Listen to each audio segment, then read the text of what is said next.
Cuando se dice que Isabel Pantoja tiene una vida de copla, es algo literal.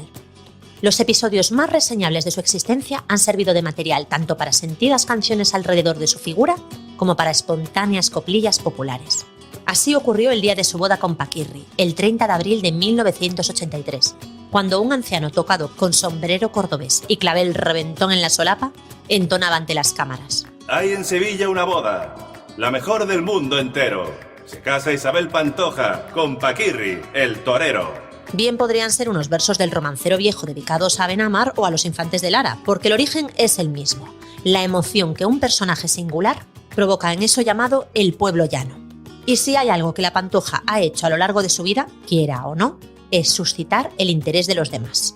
Ya no interés, sino auténtico fervor es lo que desató su matrimonio con Paquirri. La boda más apoteósica del año. El clamor popular no cesó a lo largo del recorrido por las calles. Sevilla fue una fiesta. Multitudes sevillanas se congregaron ante la iglesia del Jesús del Gran Poder para contemplar a los novios y a invitados como la duquesa de Alba, Paquita Rico, Rocío Jurado y Pedro Carrasco, el cordobés, Maciel o Palomo Linares y Marina Danco. Maruja Torres definiría el look del novio como una mezcla de Currito de la Cruz y Conde Drácula. Por su parte, la novia lucía una cola de 7 metros de largo y doble tul ilusión, para la que, según los medios, se invirtieron 200 horas de trabajo. Los mismos medios que luego no se pondrían de acuerdo sobre si el banquete llegó a costar 2,5 millones o 4 millones de pesetas. En realidad, el precio era lo de menos. Isabel Pantoja recordaría ese día para siempre. Fue inolvidable, maravilloso. Paco y yo apenas nos enterábamos de lo que pasaba. Aunque lo han intentado, no ha habido otra boda como la mía. Fue todo muy emocionante y resulta difícil de explicar. Es difícil explicar cómo algo que empezó como una auténtica historia de amor acabó en tragedia griega. Eso sí, un drama, pero al más puro estilo Cañi.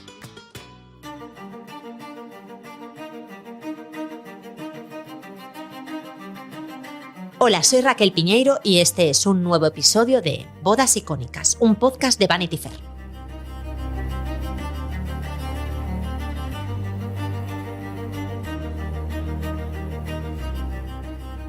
Isabel Pantoja y Paquirri.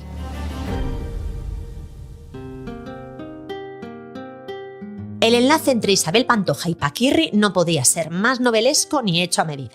Ella, una tonadillera de éxito. Él, un torero número 1, divorciado de una mujer también bella y famosa, Carmina Ordóñez. La boda de Paquirri con Pantoja se había hecho de rogar. Los novios querían casarse por la iglesia, algo que no podían hacer hasta que el primer matrimonio de Paco lo anulase el Tribunal de la Rota. En la España de 1983 ya existía el divorcio. Estábamos en plena movida y el destape ya estaba incluso pasado de moda. Pero Isabel Pantoja declaraba con orgullo ser virgen y había asegurado en multitud de ocasiones que no tendría relaciones sexuales hasta que estuviese casada por la iglesia. El evento tenía mimbres de boda decimonónica, de cuento clásico, con un torero que había huido de la pobreza a capotazos y una cantante que había hecho de su virginidad un elemento tan publicitado como su larguísima melena o su arte para mover la bata de cola. Isabel encarnaba todos los valores de la España tradicional, en un momento en el que la incipiente libertad sexual e independencia femenina provocaban que aumentase el aprecio por las cada vez más escasas mujeres como Dios manda. Al fin y al cabo, el matrimonio de Paquirri con Carmen Ordóñez se había roto, como ya vimos en el episodio dedicado a ellos, porque Paquirri quería una mujer que estuviese metida en casa, a su lado o esperándole, y su joven esposa deseaba libertad y entretenimiento fuera de la finca familiar. Esos valores de control y posesión en nombre del amor parecían encajar de pleno con Isabel. Aunque llevase trabajando y actuando desde que era una cría y fuese el sostén económico de su familia desde los 18 años, Isabel parecía más que dispuesta a supeditar su vida artística y personal por la familiar. Todo esto producía tanta admiración en algunos como cachondeo en otros. Años después, Terence Moix se inspiraría en la figura de una folclórica virgen para crear a la protagonista de uno de sus libros.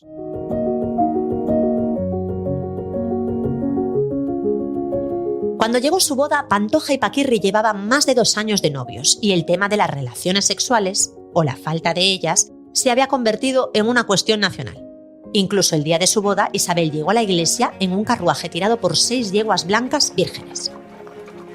Pasaron la noche en el Hotel Alfonso XIII. Se diría que cuando por fin consumaron, el país pudo respirar tranquilo. Y así lo certificaba la revista Hola en su reportaje. Su noche de bodas fue tan feliz que incluso perdieron el avión en el que iniciarían su viaje de luna de miel, viéndose obligados a aplazar la salida para el día siguiente. Pero otras cabeceras preferían recordar que en esa idílica historia de amor también había daños colaterales.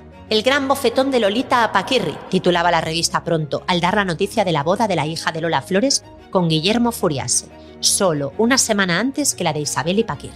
Y añadían: se casaron por despecho, por si el mensaje no había quedado claro.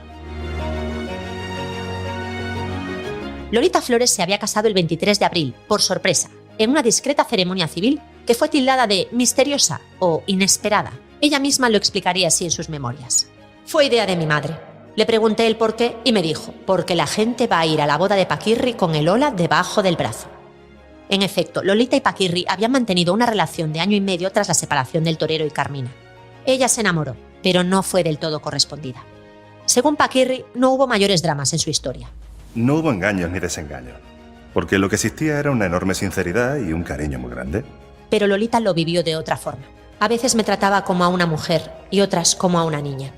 A veces era su amiga, su confidente, y otras era su amante. Pero pese a todo, me enamoré locamente. Ha sido mi gran amor, pero también mi gran desgracia. El periodista Manuel Román contaría que Paquirri mantuvo a la vez idilios con Bárbara Rey, con una colombiana llamada Nora y con las que se le ponían a tiro. Lolita, además de ser amiga íntima de Carmina Ordóñez, también se llevaba bien con Isabel Pantoja. Al fin y al cabo, cuenta Lolita, eran compañeras sobre los escenarios. O al menos así era hasta que pasó lo de Paquirri. Ahí, como es natural, nos distanciamos, se cortó la relación. Se acabó, él se enamoró y se fue.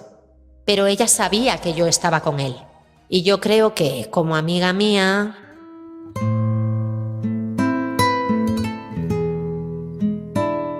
A finales de los años 70, Isabel Pantoja había irrumpido en el panorama del espectáculo con derroche de talento, gracejo y desparpajo. En parte, le venía de familia. Su padre era cantante del grupo Los Gaditanos. Lo de la vida de copla de Isabel habría empezado ya allí, porque, aunque no está confirmado, se atribuye a su padre el haber compuesto en honor de Isabelita la canción Qué bonita que es mi niña. La madre, Ana Martín, había sido bailaora con, entre otras, Juanita Reina. Doña Ana encarnaba y encarnaría durante décadas el arquetipo de madre de artista. Esa mujer siempre en segundo plano, guardiana de la moral y las formas, guardiana del Virgo en realidad, tan protectora como represora. Se la ridiculizaba y hacía chanza de su perpetuo papel de carabina, aunque ahora su presencia constante junto a su hija, sobre todo en sus inicios en el mundo del espectáculo, se puede ver también como una señal de sentido común. Después de todo, doña Ana había vivido ese mundo y sabía los peligros que entrañaba. Podían ir más allá de algún desliz amoroso. Valeria Vegas, escritora y guionista. Dentro de ese segundo plano era bastante visible porque siempre se la veía al fondo en el camerino, ayudando a vestir a su hija, abrazando a su hija. También Isabel Pantoja la hacía muy partícipe, ¿no? en sus declaraciones, de manera que muy pronto doña Ana se convirtió en un personaje fundamental dentro del mundo Pantoja. Y con el paso del tiempo, a través de los más allegados a Isabel Pantoja, empieza a llegar cierta información que ellas nunca ni confirman ni desmienten, madre e hija, pero que la dejan en un lugar de madre excesivamente protectora. Pues el hecho, por ejemplo, de querer dormir en la misma habitación donde dormían Isabel Pantoja y Paquirri, con una cama supletoria, ¿no? O estar demasiado encima de su hija en esos asuntos de virginidad. Isabel estudió, se preparó y se fue gestando en actuaciones en Mallorca o en el Corral de la Morería. Era una mezcla curiosa de modernidad y tradición. Cantaba, hecha un brazo de mar, temas como Garlochi, pero también se vestía de hombre para cantar, llena de ironía y atractivo sexual, la canción El Señorito. Aunque ahora me ha tocado a mí, fue su pido paso en el complicado mundo de la canción popular española. Empezaba con un... Desde que era un comino me gustaba remedar a las estrellas, presintiendo el destino que algún día yo iba a ser igual que ellas. Y terminaba con un... Yo misma me digo ole. En la canción 22 abriles tengo, salía el paso de las críticas, siempre constantes en su carrera, con un diálogo lleno de sorna. ¿Dónde vas, niña, con ese pelo y ese gran moño de picaporte? Le gusta el hombre que yo camelo y no hay cristiano que me lo corte. Tus volantes y vestidos ya no se llevan, mujer. Los llevo porque son míos y de Sevilla y olé. Isabel Pantoja cumplía todo ese estereotipo de la folclórica sufrida ya desde su nacimiento, ¿no? O sea, una mujer que venía de una clase muy humilde, con una familia bastante pobre, que intenta sacarlos adelante, que se trasladan a Madrid para levantar y promover la carrera de su hija. Y fue muy aceptada porque cumplía, además de todos estos requisitos, pues un timbre de voz que se llevaba mucho y que recordaba en ocasiones a las clásicas del folclore y la copla. Coincide además que al poco tiempo de la irrupción de Isabel Pantoja, Rocío Jurado comenzó su carrera a derivar por un pop melódico que se alejaba del género de la copla y del folclore, cosa que en ese terreno Isabel Pantoja pudo ganarse a muchos adeptos debido un poco al cambio de Rocío Jurado.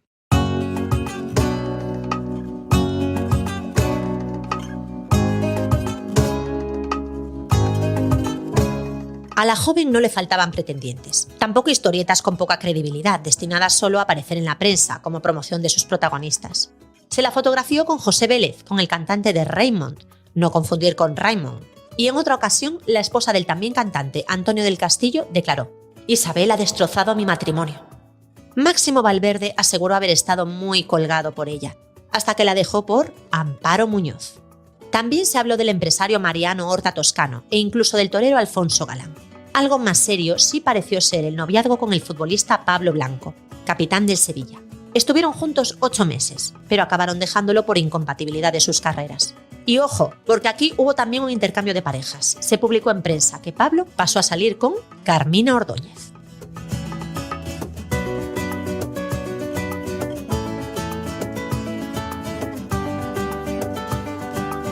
De todas formas, todo aquello quedaban en flirteos de poco peso cuando apareció el amor de verdad.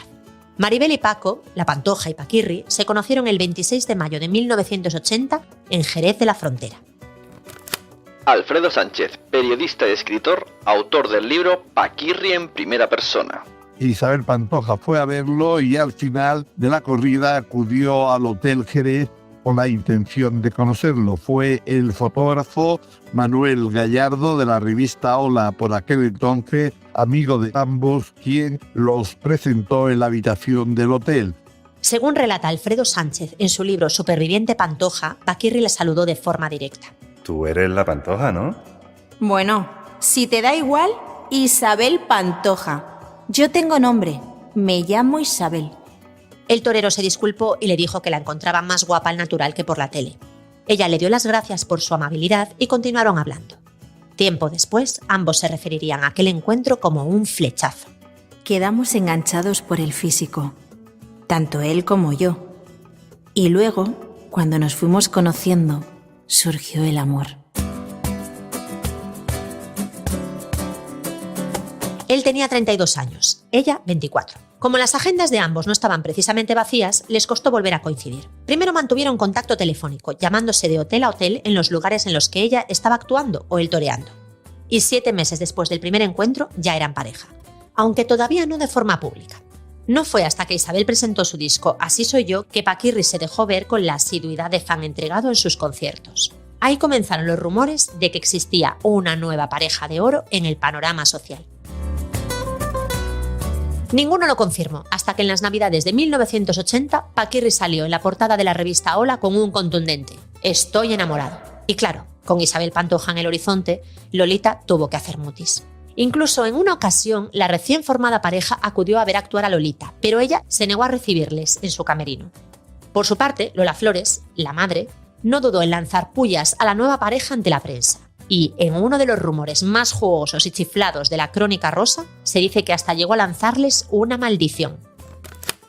Andrés Guerra, periodista de La Vanguardia y colaborador de Vanity Fair. Pero no fue una maldición, me lo confirma Carmen Flores, me lo confirmó hace un tiempo hablando con ella, hermana de la faraona. Además, Lola Flores no era gitana pura, sino solo cuartelona. Y también Carlos Ferrando, un conocidísimo periodista del mundo de la farándula y que estuvo aquella noche en la sala Florida Park del Retiro, cuando apareció Pantoja con Paquirri, y Paquirri venía de ser novio de Lolita. Lolita estaba muy mal, lo estaba pasando fatal, y entonces eso que le dijo no te va a querer ningún hombre, no fue una maldición, sino simplemente fue un cabreo. Estaba muy enfadada porque le había quitado siendo, entre comillas, el novio de su hija, Carlos luego lo trasladó a Diario 16, ¿cómo no vas a ser feliz en tu puñetera vida? En este contexto, no era de extrañar que muchos pensasen con mala idea que Lolita se casaba con el argentino Guillermo Furiase despechada, tras haber sido rechazada por su verdadero amado.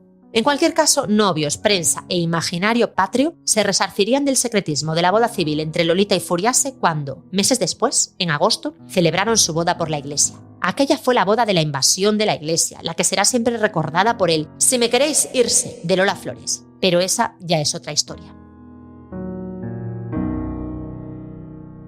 Volviendo a Isabel Pantoja. La tonadillera, en su primera actuación tras la boda y la luna de miel en Venecia, parecía restregar su felicidad por las narices de los malintencionados comentarios. Maruja Torres escribía una crónica impagable de su reaparición en la Sala Windsor. Ni siquiera en nuestros momentos más ilusos pudimos imaginar lo que se avecinaba. Isabel, hermosa y dicharachera, irrumpió en la pista con bata de cola de luxe color verde intenso. De cadera para arriba era como Juanita Reina, de cadera para abajo como Escarlata O'Hara, rematada por un floripondio a la altura del hombro izquierdo. Y cantó esto. «Casada, ya estoy casada, yo me he casado por amor, que rabien las envidiosas». Todavía más motivos de rabia tendrían las envidiosas pocos meses después, cuando el presentador y periodista Pepe Navarro anunciaba en Televisión Española.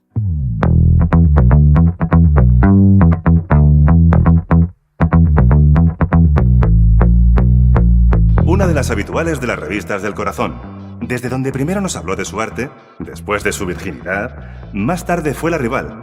No tardó mucho en ser la novia, y hace tan solo unos cuantos meses es la esposa. Y ahora va a ser mamá.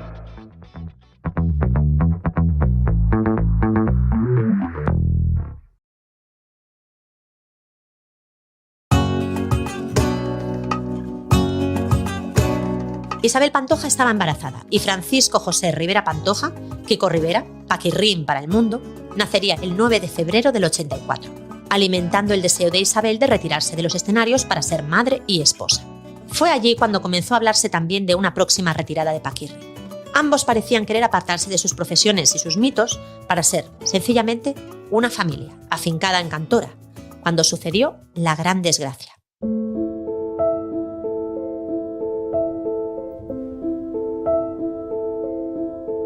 El 26 de septiembre de 1984, en una corrida en Pozoblanco, el toro avispado corneó a Paquirri. Las imágenes del torero en la enfermería, sorprendentemente tranquilo, fueron repetidas 1000 veces por televisión. Tranquilo, que yo he tenido muchas cogidas y sé de qué va esto. La corna es fuerte. Tiene al menos 2 trayectorias, una para acá y otra para allá. Abra todo lo que tenga que abrir. Los demás están en sus manos. Y tranquilo, doctor. No sirvió de nada. Paquirri agonizaba mientras le trasladaban al hospital de Córdoba. Falleció al poco de ingresar. No fue el último torero muerto, pero aquella tragedia quedó como un símbolo, como el fin de una época.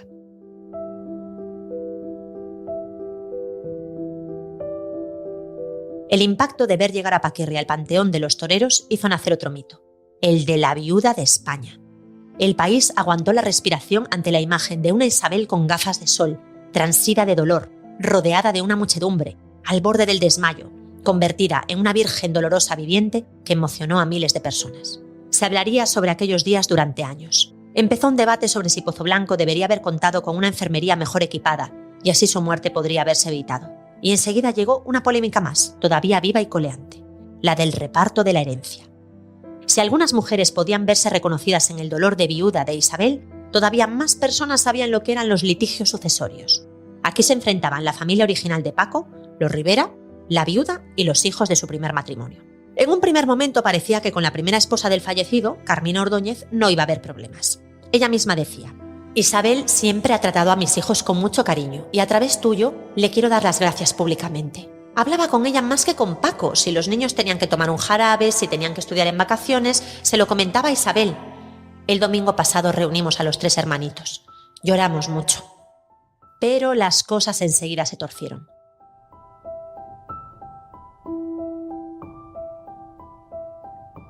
Se destaparon noticias sobre cajas fuertes abiertas sin testigos, capotes y trajes de torear reclamados, robos sorpresivos, un embrollo legal y moral que se desenvolvería a lo largo de décadas hasta llegar a nuestros días.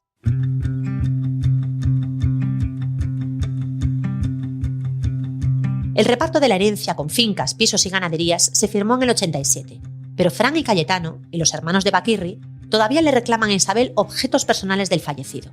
Todo este entramado económico y sentimental hizo que la imagen de Isabel se fuese transformando, de contar con la empatía de medio país por su tragedia, a convertirse, a ojos de algunos, en una gorgona que se negaba a entregarles a los primeros hijos de su marido lo que por justicia les correspondía.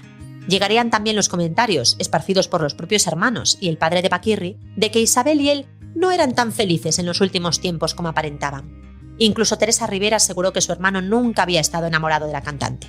Todo eso llevaría a que Isabel un día espetara en televisión: «Estoy cansada de la familia Rivera».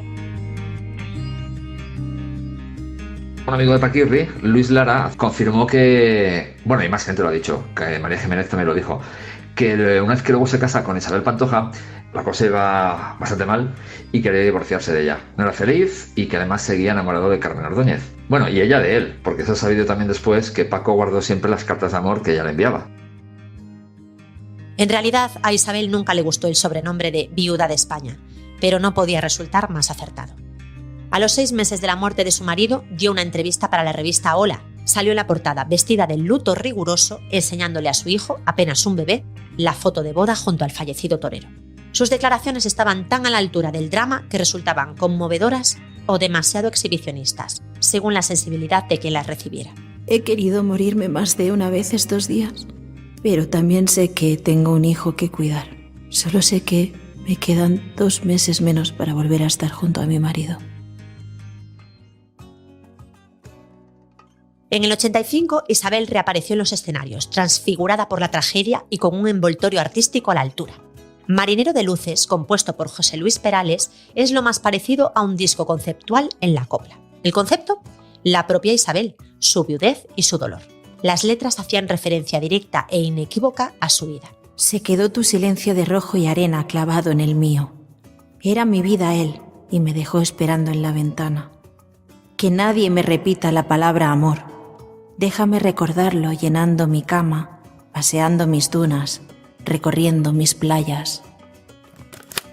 Paloma Rando, guionista y columnista. Yo creo que ese concierto fue un antes y un después y fue la manera de Isabel Pantoja de escenificar que estaba poniendo fin o empezando a aliviar el luto que había llevado durante más de un año. Y hubo pues ese momento en el que ella le dedicó Era mi vida a él, a Paquirri, que dijo esa frase hacia la reina Sofía por cortesía y por protocolo. Le dijo: Majestad, con su permiso va dedicada a mi marido.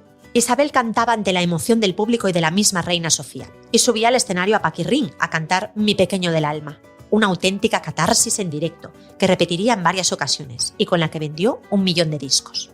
Años después, con el dolor algo atenuado, Isabel volvería a hablar del tema. Me molesta mucho que me hayan convertido en un mito viviente, porque estoy viva.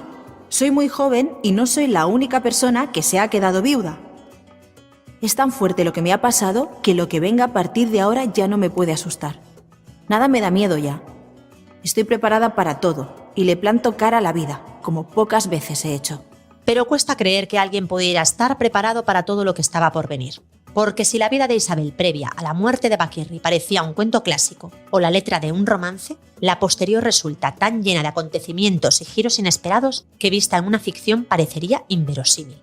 Los siguientes años de Isabel fueron de giras, actuaciones constantes, discos de éxitos, ahora con Juan Gabriel, pero también hubo polémicas recurrentes que la acusaban de aprovechar el dolor y la lástima para conseguir más galas, más actuaciones y más presencia mediática. La relación entre Paquirrín y la familia de su padre era nula, con enfrentamientos constantes en la prensa. Isabel, más que nunca, podía cantar con todo el sentido. Hoy quiero confesar que estoy algo cansada de llevar esa estrella que pesa tanto. Con la llegada de los 90, Isabel se reencarnó en una nueva personalidad, la de actriz de cine. Ya había hecho sus pinitos en el mundo de la interpretación con un papel secundario en la serie Curro Jiménez, pero la cosa ahora iba mucho más en serio. En 1990 se estrenó Yo soy esa, a la que seguiría El día que nací yo, con la Pantoja como protagonista.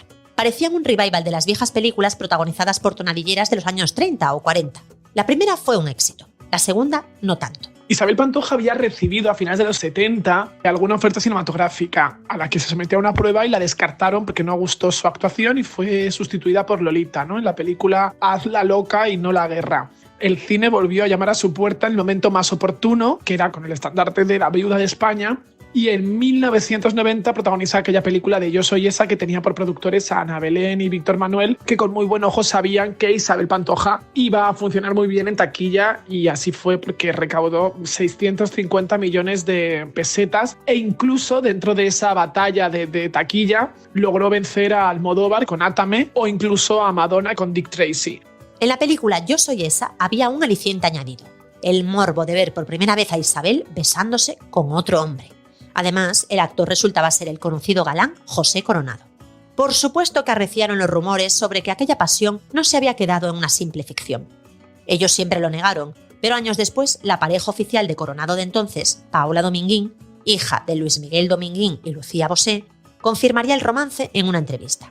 «Me lo dice Coronado a mí», me dijo. «Estoy enamorado de Isabel». Y le dije: «Pues disfruta y adiós muy buenas». Claro que para rumores sin confirmar, los que afirmaban que entre la tonadillera y la estrella de la radio, Encarna Sánchez, existía algo más que una íntima amistad.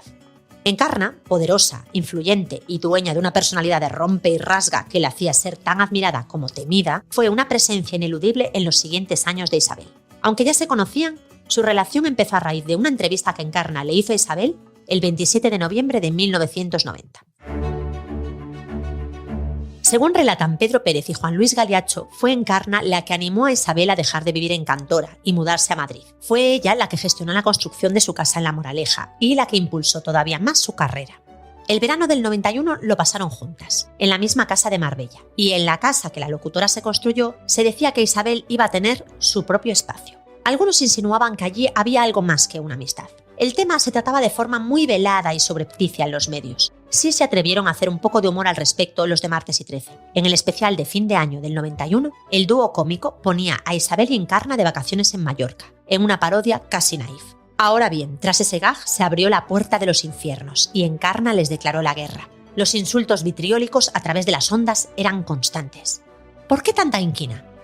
Es que Encarna todo lo que tenía de magnética, de profesional, de saber envolver al oyente y atraerlo, pues no lo tenía en el sentido del humor, carecía absolutamente de cualquier sentido del humor, de manera que obviamente no le hacía ninguna gracia verse imitada, y menos aún al lado de Isabel Pantoja, donde ella pues leía entre líneas muchas cosas. De ahí luego que arremetiese tan duramente contra Martes y 13 y especialmente contra Millán Salcedo en un ejercicio deplorable de homofobia.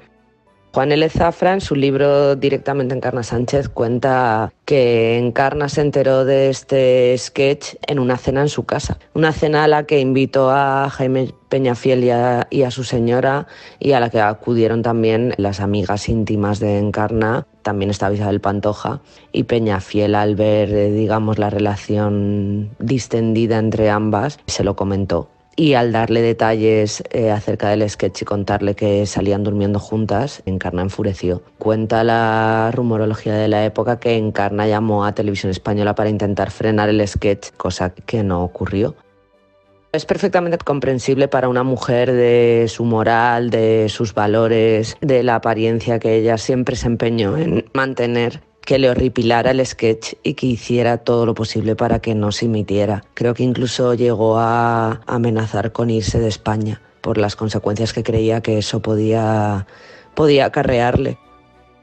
La relación, fuese del tipo que fuese, entre Isabel y Encarna duró unos 5 años, hasta el verano del 95. Las razones de su final, según Pedro Pérez y Juan Luis Galiacho, están en el carácter dominante de Encarna, agravado por el cáncer que sufría, pero también en los celos de Isabel por la presencia de Nuria Abad, una especie de compañera y secretaria que Isabel aseguraba que había sido amante de Encarna. Isabel y Encarna discutían muchísimo. Según el libro Encarna, en carne viva, en una ocasión la Pantoja intentó quemar ropa, fotos y prendas personales que pensaba que eran de Nuria Abad. En aquella época también se vinculó a Isabel Pantoja con el actor Osvaldo Ríos, el primer novio conocido de Shakira. Se les fotografió juntos y se rumoreó que eran pareja, a la vez que se insinuaba que podía tratarse de una promoción mutua. La vida íntima y la pública de la Pantoja se mezclaban de forma constante. No tardaron en relacionarla con otra persona, otra mujer, María del Monte. Encarna se enteró al mismo tiempo que el resto del país, con la publicación de una portada en 10 minutos. La Pantoja y María del Monte, juegos y mimos en la playa. En las imágenes tomadas en Caños de Meca, las cantantes reían en bañador. Obviamente a Encarna no le sentó nada bien aquella portada del año 95 en Lecturas en el que Isabel Pantoja y María del Monte estaban en la playa. Pues le sentaría tan mal como a Shakira ver a Clara Chía. Lo que pasa es que Shakira te hace una canción y Encarna Sánchez pues se pone a despotricar en su programa y a tomarla a diestro y siniestro contra María del Monte. Aquella portada de la revista Lecturas hacía referencia a ellas dos como amigas, ¿no? Y obviamente nunca ni confirmaron ni desmintieron, pero todo el mundo leía algo más en esa relación y Encarna Sánchez sobre todo. Los periodistas Pedro Pérez y Juan Luis Galeacho escribieron: ese fue el hundimiento definitivo de Encarna Sánchez. No soportó esa humillación pública. Ella, que había luchado tanto por salvaguardar su intimidad y su vida privada, que había protegido a Isabel a capa y espada, que había pagado con su dinero la ocultación de fotos y cintas, que se había enfrentado a los medios de comunicación por ella, ahora veía que su esfuerzo no había servido de nada. Poco después, muy enferma, Encarna acudió a comer al restaurante Portobelo y allí, en las paredes, encontró una foto de Isabel y María del Monte cenando juntas poco tiempo antes. Fuera de sí, Encarna rompió la foto y lanzó lo que parecía una maldición. Nunca serás tan feliz como lo fuiste a mi lado. Sin embargo, Isabel y María del Monte parecían felicísimas. Se las veía relajadas, cómplices y de buen humor. Fue en aquella época cuando Isabel adoptó a una niña en Perú, llamada por supuesto Isabel Pantoja Martín, a la que todos apodaban Chabelita. María del Monte, como madrina de la niña, estuvo muy presente al principio de su educación, hasta que, de nuevo, la vida de Isabel dio otro giro. Apareció en su vida Diego Gómez, un empresario y antiguo jugador de baloncesto. Él fue el primer romance oficial de la tonadillera tras la muerte de Paquirri. Diego e Isabel estuvieron juntos del 99 al 2003. Él, discreto, siempre en un segundo plano, declararía tiempo después que Isabel fue una de las mujeres más importantes de su vida. Fue una bonita historia y no me arrepiento. Si la primera relación oficial después de Paquirri había sido discreta, la segunda fue todo lo contrario, pública y escandalosa. Podríamos resumirla en 2 palabras: Julián Muñoz, y en otras 2, caso Malaya. En 2003, el recién nombrado alcalde de Marbella, Julián Muñoz, contrataba a la Pantoja como imagen de una ciudad que francamente ya la tenía muy ensuciada. Arreciaron los rumores y al poco aparecía Isabel Pantoja en el Rocío, enamorada de nuevo, a bordo de una calesa, mirando de frente a Julián. Gitana, ¿tú me quieres? Más que a mi vida. De nuevo, una escena de copla. Claro que lo que siguió tuvo mucho más de chirigota que de copla. La Pantoja del siglo XX está ligada de modo irremediable a la corrupción estructural, el pelotazo y los años en los que Marbella y sus dimes y diretes políticos iban de la mano de los del corazón. El caso Malaya, que acabaría arrasando con la cúpula de la ciudad de Marbella, empezaría con un enfrentamiento televisivo entre Julián Muñoz y Jesús Gil. Este tuvo lugar, por supuesto, no en un debate político, sino en un programa del corazón. A la investigación también contribuyeron de forma decisiva las declaraciones de una esposa despechada, Maite Zaldívar, sobre dinero en bolsas de basura. La Isabel artista se veía devorada por la Isabel personaje de la prensa rosa, y muy pronto de la crónica política y judicial. Y por supuesto, quizá a su pesar, resultaba más icónica que nunca, con frases como: todo esto es mi casa, no me vas a grabar más, cómprate una vida, los focos hacia mi persona y dientes, dientes, que eso es lo que les jode. Se les quedaron pocas ganas de poner dientes, dientes cuando en 2006 Julián Muñoz fue condenado a prisión por cohecho, prevaricación y malversación de caudales públicos. Su relación con Isabel Pantoja acabó rompiéndose. En un país en el que la corrupción urbanística, la burbuja inmobiliaria y el chanchullerismo parecían males endémicos, el caso Malaya fue el ejemplo emblemático de una época muy concreta. Y de nuevo, Isabel volvía a estar en el vórtice del huracán, un huracán que acabó arrastrándola.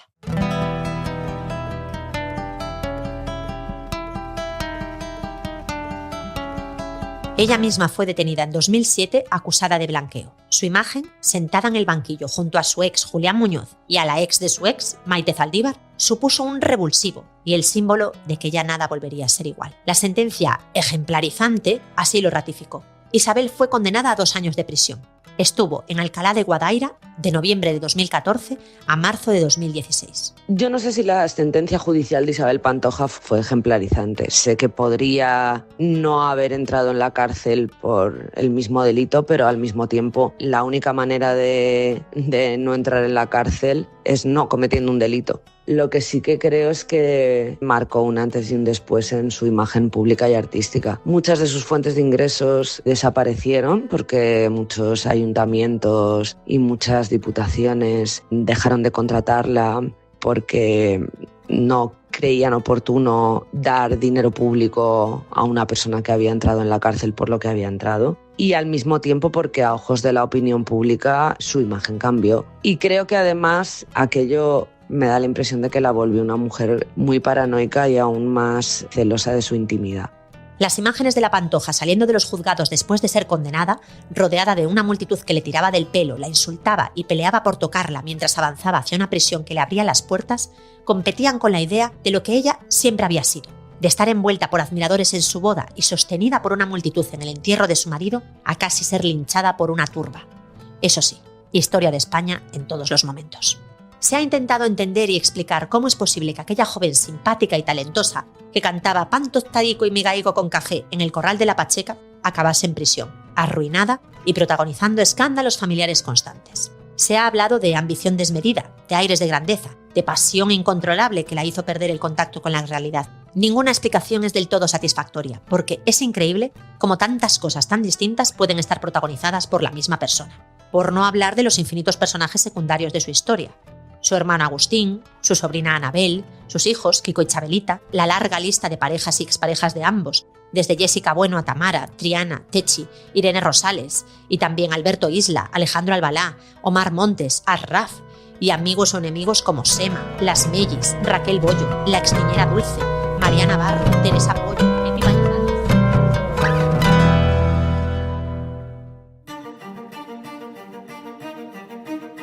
La cárcel, la culpa y la redención, sin lugar a dudas, hubieran dado para otro disco temático de impacto. Pero los cantantes de su trayectoria ya no lideran las listas de éxitos. Y hace tiempo que la Pantoja se vio con la necesidad de combinar actuaciones con platos televisivos, de los que antes había renegado tanto.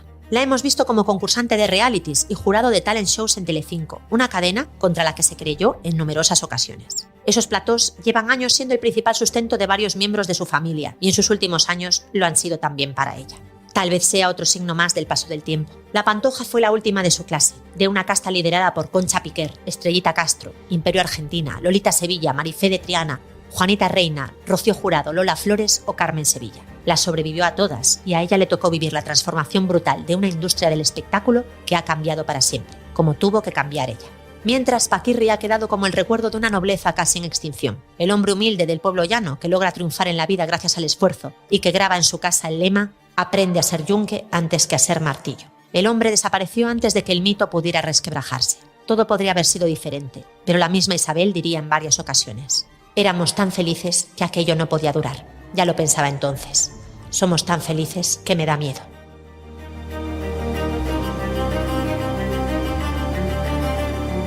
Con este episodio terminamos la temporada. Esperamos que os haya gustado y muchas gracias por escucharnos. Soy Raquel Piñeiro y esto ha sido Bodas Icónicas, un podcast de Vanity Fair.